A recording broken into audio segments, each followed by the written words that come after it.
I am back with another episode, I guess we can call it. Today was successful. We started off at 5:30 a.m. and we arrived at about 3:30ish. It was a long day, but I got to see quite a few things, and at some point I'll share it all with you. But today what I'm going to do are two things. I'm going to show you my trip 2 days ago, all the little bits and pieces. I'm only going to present them as videos, not going to do any narration of them. Hope you enjoy that. And while you're watching that, I'm going to talk about who Santiago or Saint James was and the many traditions associated with his life. Now, a lot of this is conjecture. There's no written proof of these things, but it has a long tradition and it sort of adds up to a wonderful story that does seem to make sense. What we know about St. James biblically, he was born in Bethsaida. He died in 44 AD by beheading. He was the first apostle and the only apostle mentioned in Acts for being martyred. His siblings were John the Apostle and John the Evangelist, and his parents were Zebedee and Salome. He was an apostle of the inner circle, and he was one of the few apostles to witness the transfiguration. His personality was described as fiery, assertive, upfront, and honest. Sound like good traits to me. The name Santiago, we need to step back and figure out, how does James and Santiago go together? It doesn't seem to work. However, the Hebrew word for James is Yaakov. And then down the line, that Yaakov in Spain got shortened to Iago, so Santiago. And then over probably centuries, it turned into Santiago. So there you go about the name Santiago.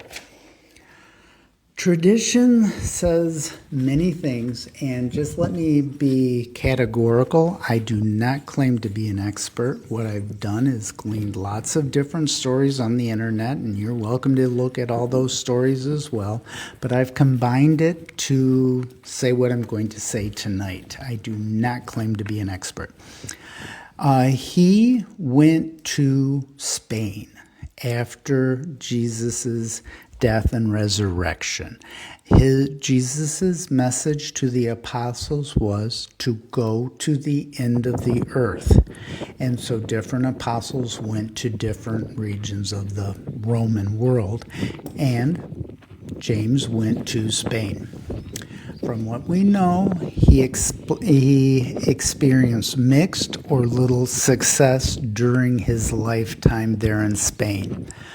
One of the neat traditions that in Zaragoza, Spain, which is in the northeastern section of Spain, is that he experienced the first Marian apparition.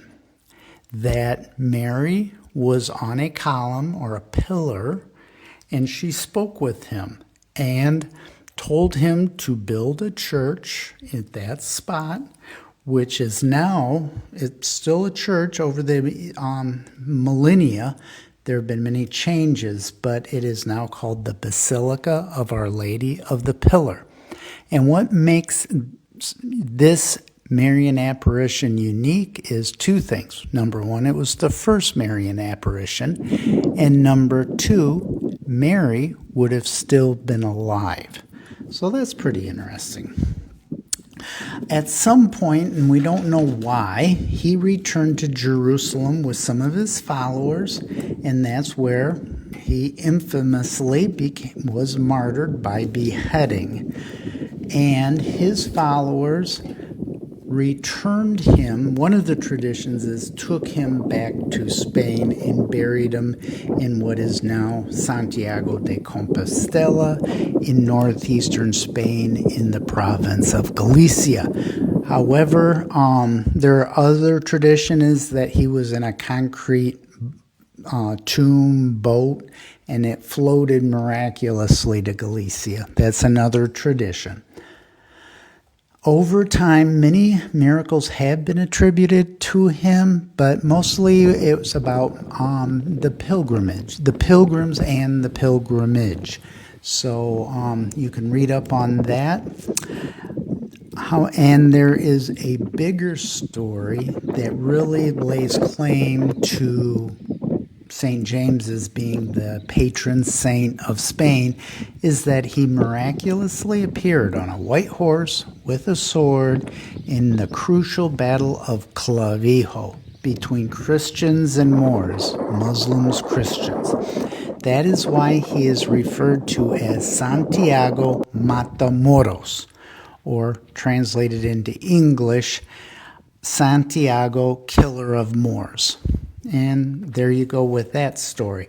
Take it for what you will, but it is believed, and like I showed you, he is on the top of the Burgos Cathedral, and that's from that story. Now tonight, I just want to leave it at that. The next time I talk about Santiago, it might be tomorrow or a few episodes down the line, I'm going to talk about where the Camino came from. Again, it revolves around St. James, but the whole rich tradition of why we do the pilgrimage and the little bit of the history of that. So I hope you've enjoyed it. I hope it helps you, give you a historical perspective of early Christianity in Spain.